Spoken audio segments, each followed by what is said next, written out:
আসসালামু আলাইকুম, সবাই কেমন আছেন? আমি সকালবেলায় যে সরিষা ফুলটা তুলে নিয়ে এসেছিলাম সেটা আজ ভর্তা করব। তো ফার্স্টে আমি এখানে সরিষা ফুলটা ধুয়ে নিব। তারপর আমি এখানে একটা মাছ নিয়েছিলাম, তেলাপিয়া মাছ। এইখানে টাকি মাছ হলে অনেক ভালো হতো, বাট সেটা আমাদের বাসায় নাই। তারপর মাছটা আমি হাফ নিয়েছি, নিয়ে ধুয়ে নিব ভালোভাবে। ধুয়ে এখানে আমি লবণ মাখিয়ে নিব।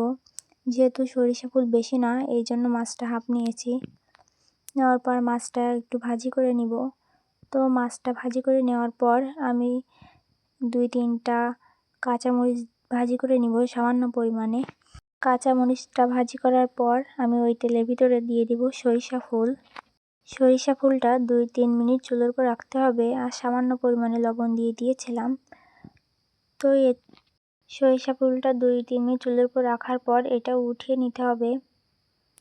তারপর আমি এখানে মাছটা নিয়েছিলাম, সেটা থেকে আমি কাঁটাটা ছাড়িয়ে নিব। সাধারণত তেলাপিয়া মাছে বেশি কাঁটা থাকে না, তাই বড় কাঁটাটাই ছাড়িয়ে নিয়েছিলাম। তারপর আমি এখানে কাঁচামরিচগুলো ভেজে রেখেছিলাম, সেটা হাতের সাহায্যে ভেঙে নিয়েছিলাম। আর নিয়েছিলাম কাঁচা পেঁয়াজ। কাঁচা পেঁয়াজ ভর্তার সঙ্গে খেতে অনেক ভালো লাগে। তারপর আমি সবগুলো মাখিয়ে নিয়েছিলাম। তো মাশাআল্লাহ, এটি খেতে অনেক সুস্বাদু। যারা এখনও ট্রাই করেননি তারা বাসায় ট্রাই করতে পারেন। তো আজকের ভিডিওটা এই পর্যন্ত। আল্লাহ হাফেজ।